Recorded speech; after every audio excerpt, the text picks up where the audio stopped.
യാനുസ് ഉണ്ടല്ലോ, ഈ പൈനാപ്പിൾ എന്നതാ ഇങ്ങനെ എഴുതി വന്നതാണ് കേട്ടാ, എന്തോന്നിക്കോ പോലെ. പക്ഷേ യാനൂസ് ഇതാ ഇവിടെ എത്തിയപ്പോൾ പൈനാപ്പിൾ കണ്ടാ കറക്റ്റ് ഇതിൻ്റെ അകത്ത് നിൽക്കുന്ന കണ്ടാ. യാനൂസ് നേരത്തെ എഴുതിയതെല്ലാം വാട്ടർ മെലോണൊക്കെ ഇത് എവിടെയൊക്കെ ഇതെന്തോന്ന് ഡാൻസ് കളിക്കണം ലെറ്റേഴ്സ്, ഇതെന്തോന്ന് ഡാൻസ് കളിക്കണം. പക്ഷേ യാനൂസ് ഇതാ ഇപ്പോൾ മാംഗോ ഒക്കെ അതാ ഡാൻസ് കളിച്ചുകൊണ്ടിരിക്കണം, ആരും പറഞ്ഞു കൊടുത്തില്ലേ. പക്ഷേ ഞാൻ യാനൂസിൻ്റെ അടുത്ത് പറഞ്ഞ് യാനൂസെ പൈനാപ്പിൾ ഇതേപോലെ എഴുതാൻ വേണ്ടി പറഞ്ഞപ്പോൾ യാനൂസ് സൂപ്പറായിട്ട് ഇതാ പൈനാപ്പിൾ നോക്ക് കറക്റ്റായിട്ട് എഴുതിയേക്കുന്നത് കണ്ട. ഇനി യാനൂസ് എപ്പോഴും ഇങ്ങനെ എഴുതുള്ളൂ. യാനൂസ് ഒരു ഷെയ്ക്കാൻ ഡയറക്റ്റ് ഗുഡ് ബോയ്ക്ക്. നീ ഇത്രയും മിടുക്കനാണെന്ന് ഞാൻ വിചാരിച്ചില്ല. എന്തുവാണല്ലോ ചെയ്തു. അപ്പോൾ എഴുത് വൃത്തിയായിട്ട് എങ്ങനെ പിടിച്ചെയ്ത്. പൈനാപ്പിൾ സ്പെല്ലിംഗ് പറ.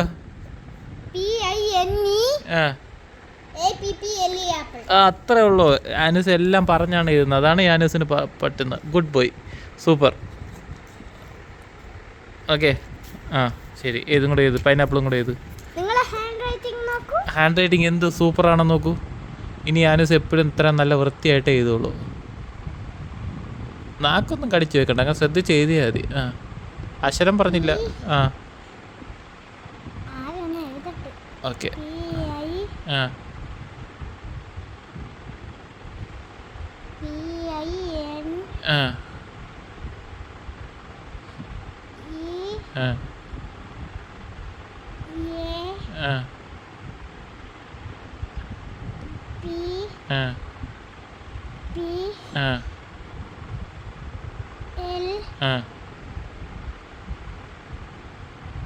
എന്താണ്?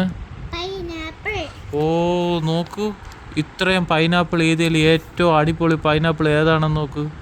ഇറ്റ്സ് സോ അടിപൊളി പൈനാപ്പിൾ. ഓക്കെ, ഇപ്പം നല്ല ഭംഗിയുണ്ട് കേട്ടാ. ഇനി ഡൗട്ട് ഉണ്ടെങ്കിൽ ചിന്തപ്പെടുത്ത് ചോദിച്ചാൽ മതിയേ. Congratulation, super. ഇനി ലെമണും കൂടെ എഴുതിയിട്ട്. ഗൈസ് തലയും കുത്തരാൻ പറയാതെ വന്ന് താ പോട്. താ കിടക്കണം.